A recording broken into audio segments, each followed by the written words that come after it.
In today's video, we're going to be checking out Bennedict Mathurin from Canada. He just got drafted into the NBA. He's going to be a fantastic player, so let's get down. Let's check him out because he's going to be a very dominant player into the future. If you want to be able to shoot the basketball better, make sure to go check out the hardest basketball shooting workout down in the description below.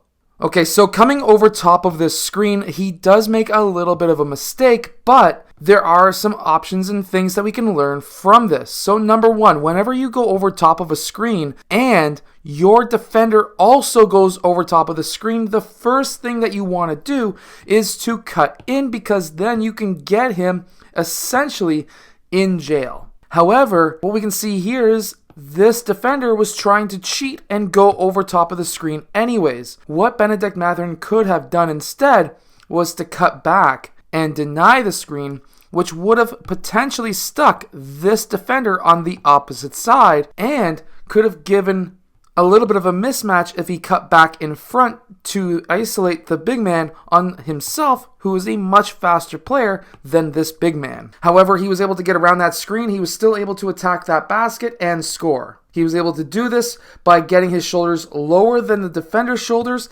get that leverage, and then take basically a quick veer step towards the basket so that he can get that shot. Here he's a pretty good passer as well. He had that pass to him in the wing. They had a little off-ball action of the screen, and he was able to lob that ball over top to his teammate, who was able to get that jump shot. Here he goes over top of a screen again. His man's going over top of the screen this time as well, and he's cutting in early and quick enough to be able to trap that guy essentially behind him. We can see that right here, where now the man is directly behind him. At this time, he's able to attack the rim. Remember, you want to limit your dribble. So he gets that ball, takes one dribble right here, and then gets it up high, away from the reaching defenders. You always want to keep that ball high. At this time, he's going essentially one-on-one against the hedge man, or that big tall switch, I should say, and he's able to get that shot high off glass. See, this is very important. A lot of players don't do this,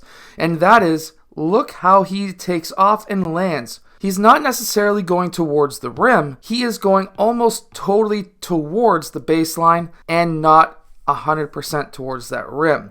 If he was going right towards that rim, that defender would have blocked him. He's keeping his distance and getting that ball up high off glass. This is something that a lot of players need to learn how to do. In this next clip, he is well off ball. The ball gets kicked out to the opposite side, but watch what he does. He doesn't necessarily box out anybody, but he's trying to time when that ball comes down.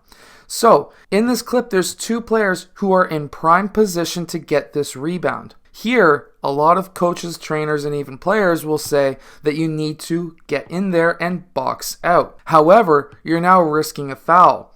Especially at the youth levels, you can camp out underneath those players, and if they either miss that rebound, or if they dribble the ball right away, you can go in there for the steal and then get that quick basket. He's also always in attack mode, which is what made Michael Jordan, Kobe Bryant, and all of the greats so great. Here he gets that ball at the free throw line. He takes one dribble, and right away, he's not even thinking. As soon as he gets it, right away, zero step. That zero step on his toes is going to activate the Achilles, and that's going to allow him to explode quickly forward, and here he's able to finish at the rim. He's also very good at changing speeds. Here he's attacking off of that screen, but he kind of slows down for 1 to 2 steps. Him slowing down right here is able to get this man, the one pass away help defender who shouldn't be helping, gets him on his heels so that he can then gather the ball, and then he's able to go up for that floater. If it wasn't for that slowing down right there and that extra small dribble, he would have not been able to do that. So coming off of screens, it's sometimes and usually a good idea to change your speeds, because this gets these defenders on their heels.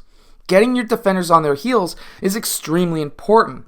You don't even have to do this coming off of a screen. You can do this in the full court. Just slowing down for 1 to 2 steps and then exploding forward afterwards is going to get players cemented down to the ground, and they're not going to be able to move as fast as you. I also really want to point out in this last clip that I was showing you earlier how long his steps really are when he's attacking the basket. When you're attacking the basket, you want your steps to be as long as possible.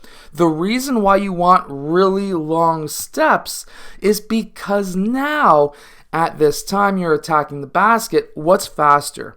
Dribbling towards the basket, 1, 2, 3, and potentially getting the ball stolen, or picking the ball up early, that's your gather. Technically, this is not a step. You just picked up the ball, which means that you have 2 steps after, 1, 2, and now you can go up for that shot. But without taking these really long steps, you're going to be gathering the ball earlier, and if your steps are not long enough, you're not going to be finishing here. You'll be finishing up here. And that is the difference between making a shot and missing a shot. The closer you can get with the bigger steps, the better off you're going to be.